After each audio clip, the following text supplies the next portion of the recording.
You know, I look at Shane Steichen and I say to myself, hey, you know, this is a guy that I feel um went into this season, you know, believing that he had his guy at the quarterback position, Anthony Richardson.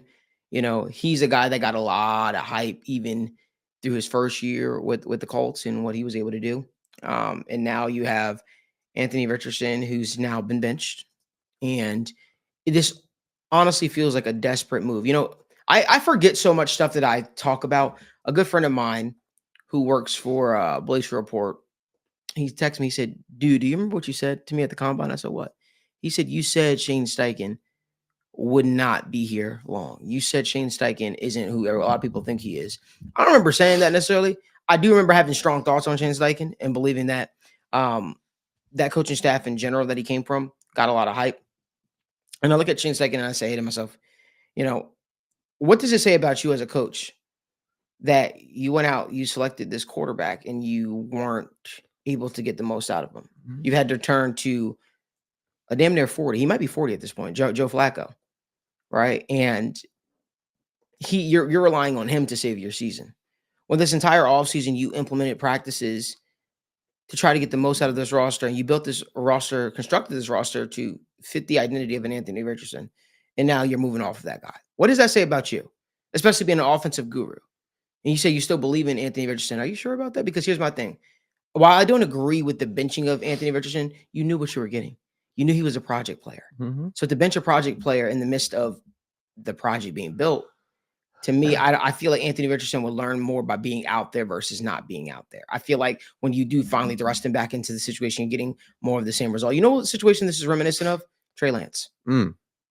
This is reminiscent of Trey Lance in San Francisco, where you draft a big athletic guy who has a big arm, and you believe in the quote unquote the word that I hate the most, guys, which is what?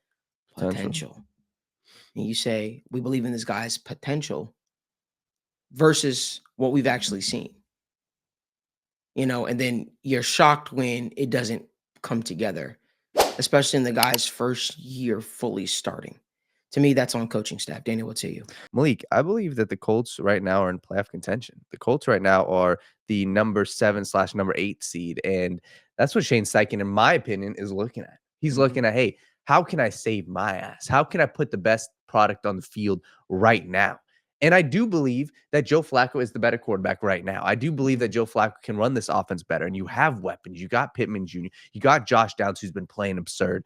And Jonathan Taylor's finally healthy. And I think that Jonathan Taylor is finally starting to get his legs under him. So I can see the sentiment that Shane Steichen shares that, hey, I'm putting my team in the best position now. And maybe he believes, right, if Joe Flacco takes him to the playoffs, you let Anthony Richardson sit for a little bit and you make the playoffs, your ass is fine. Your spot in the organization is fine for another year. So then maybe saying, all right, I can go with Anthony Richardson versus the alternative.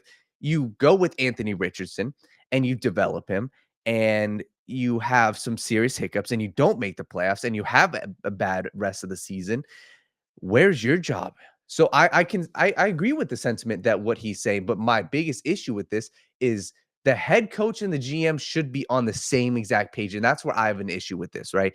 There shouldn't be a single team. And once again, I've never been in a front office, so I don't know the conversation that those guys are having. If I was running a team and if I drafted a quarterback in the early part of the first round, and if I'm that GM, I'm walking my head coach, I'm saying, hey, here's our plan. Me and you need to be in lockstep about what is going to happen. I'm going to give you full ultimatum. I'm going to let you do your job.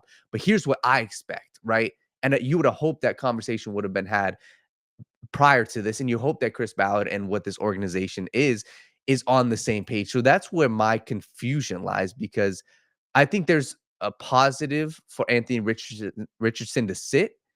So but my issue is you gave this guy a false sense, and it's very similar to Bryce Young right now, right? Bryce Young got a false sense of reality heading into this year. Hey, you're our starter. And then you go out and you bench him. And then what's the future look like for Bryce Young? And it's the same thing. Go look at what the Miami Dolphins did with Tua, right? Tua was brought in, top 5 pick, had some serious struggles, and Brian Flores back and forth. Oh, we're going to bench you, put Ryan Fitzpatrick in. Oh, we're going to start you, put you back in. And what happened? Brian Flores ended up getting canned. And that's what my concern is here with Shane Steichen. Hey, how are you going to differ from that? Right. And the difference, you mentioned Brock Purdy, Malik, or Trey Lance in the 49ers. The difference with that situation, they had a quarterback that it turned out well. Brock Purdy and the team around them was already successful. So that's the difference with this Colts team. They are not built like a 49ers team. I don't think that they're built to win 10 plus games. So that's my concern is the 49ers were built to make a deep run into the playoffs. This Colts team isn't. And that's where I think that this conversation starts and ends. With the Joe Flacco, I think Shane Steichen is trying to save his ass. And I think he's trying to make the playoffs. Do I think that they do anything more than that? No, I don't. And that's where me as a GM, me as an ownership, I'm looking at the guy I drafted and I'm saying, hey, he needs to be my guy. So I think there's positives and negatives. I don't think that this is a future move. I think that this is a move for the now. And you just hope that Anthony Richardson can sit behind Joe Flacco and learn and stay healthy and get healthy. So I do think that Shane Steichen's job is very, very hot because this is everything I just said is predicated on them making the playoffs. It's not likely, it's not, confirmed that they're going to make the playoffs. So if Shane Steichen doesn't make the playoffs, I would be having some serious conversations. Say, hey, you bet your ass that it was going to be Joe Flacco. You bet your ass that you guys were going to make the playoffs, and you didn't make the playoffs. What's the pathway forward now? So, yes, his seat is totally hot right now. You're preaching right now. You're preaching, and not only you're preaching, but you're preaching to the choir. Listen, I wonder. The one thing I think could save Shane Steichen's job, y'all hear me out, guys. What could save a guy like Shane Steichen's job is the fact that it was so visible that Anthony Richardson kind of quit on the team. It was so visible that he wasn't mature enough to handle the duties of a franchise quarterback. It was so obvious. Yep. And I almost wonder, was Jim Irsay, a guy that pays attention to the team quite like no other? I mean, I haven't seen his angry tweets in the morning yet recently, but I wonder, did he see that and did he tell Shane Steichen to pull the plug a little bit? I wonder that. Yeah. That thought just came to me as I was sitting here. One thing about Colts football is they want guys out there that will give it their all. Think about it. They've had Peyton Manning, who literally tore cartilage in his neck, in his shoulder, playing for this team. That Andrew Luck playing with punctured lungs. And then you have a guy like Anthony Richardson who had to sub himself out after a long running play. Yeah. It's different. The drop-off is different from guys that were willing to put this organization on their back to what they have now. It makes you wonder a little bit how much. Obviously, it was the notion was very media driven, I would say, but it makes you wonder how much of it was the organization seeing enough.